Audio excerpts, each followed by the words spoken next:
देख रहे हैं मांग का जो नियम है उसमें आगे देखो। अब मांग का जो नियम है इसके जनक है प्रोफेसर मार्शल। प्रोफेसर मार्शल ने जब किसी वस्तु का मूल्य घट जाता है तो उसकी मांग बढ़ जाती है और जब मूल्य बढ़ जाता है तो उसकी मांग कम हो जाती है। मांग और मूल्य में जो ये विपरीत संबंध है इसे ही हम मांग का नियम कहते हैं। उसके बाद मांग का जो नियम है, मांग का नियम एक गुणात्मक अवधारणा माना है। मांग और मूल्य में विपरीत या ऋणात्मक संबंध होता है क्योंकि गुणात्मक व्याख्या है। और मांग वक्र जो होता है वो सदैव बाएं से नीचे दाएं की ओर गिरता हुआ होता है। यह केवल गुणात्मक कथन है, न कि परिमाणात्मक कथन, क्योंकि मांग का नियम किसी वस्तु के मूल्य में होने वाले परिवर्तन से उस वस्तु की मांग में होने वाली परिवर्तन की क्या दिखाता है, केवल दिशा का ज्ञान कराता है, इसलिए इसे गुणात्मक कहते हैं। यानी मात्रा नहीं बताता है। अभी मांग के अन्य नियम की जो मान्यताएं हम लिखते हैं अन्य बातें समान रहने पर, तो वह कौन सी बातें हैं जो समान रहनी चाहिए जब मांग का नियम लागू होगा। तो ये बातें अगर समान रहेगी तभी मांग का नियम लागू होगा।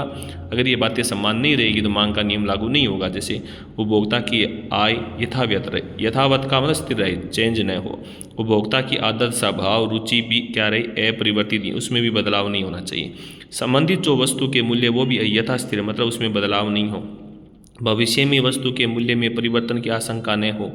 वस्तु विशेष की किस्म में समान हो। वस्तु की कोई नई प्रतिस्थापन वस्तु की खोज न हो। वस्तु की प्रकृति प्रतिष्ठा सूचक या दिखावटी नहीं होनी चाहिए।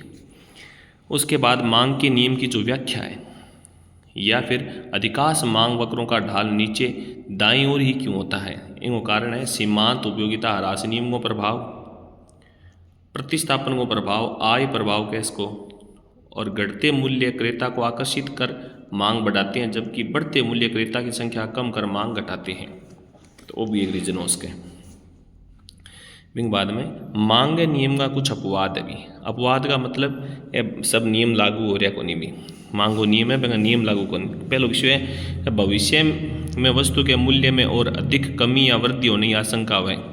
दुर्लभ मूल्यवान प्रतिष्ठा सूचक वस्तुओं की मांग व गिफिन को विरोधाभास व जीवन निकृष्ट वस्तुएं, अज्ञानता या भ्रम की स्थिति व जीवन की अनिवार्य वस्तु की मांग व और विशेष ब्रांड को लगाव हुआ है।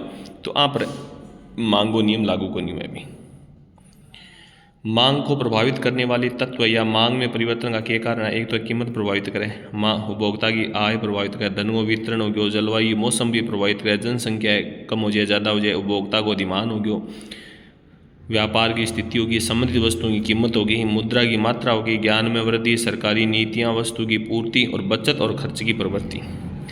अब मांगो विस्तार संकुचन, मांग में वृद्धि कमी की चीज़ है। अभी मांगो विस्तार वस्तु की केवल कीमत में परिवर्तन होने से संबंधित है।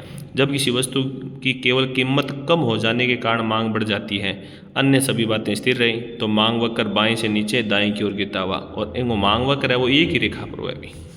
या तो आगे सर या पीछे आगे पीछे हो नहीं, एक ही आगे ऊपर नीचे हुआ है। मांगो संकुचन वस्तु की केवल कीमत बढ़ जाने से उसकी मांग घट जाती है, तो मांग वक्र बाएं से दाएं की ओर खिसकेगा। क्यों खिसका, केवल सरका वो शिफ्ट हो सी, क्योंकि एक ही मांग वक्र है वो आगे पीछे खिसक सी, बस एक ही लाइन पर ऊपर नीचे हो सी। मांग में वृद्धि किसी वस्तु की कीमत में को छोड़कर अन्य सभी बातों के परिवर्तन हो जाने पर वस्तु की मांग में वृद्धि होती है। यानी कीमत न छोड़ी क्या में चेंज हो सके। मांग वक्र बाएं से दाएं और आगे की ओर खिसकता है वृद्धि में।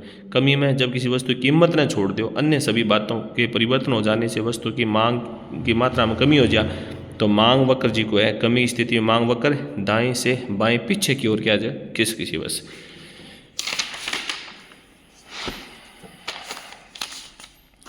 अब मांग विश्लेषण का दो दृष्टिकोण माने जाए, एक तो उपयोगिता दृष्टिकोण और उपयोगिता विश्लेषण, और दूसरा है तटस्थता वक्र विश्लेषण। अब आगे जी की बात करें, अब है मांग की लोच। अब मांग की जी की लोच हो सी थारी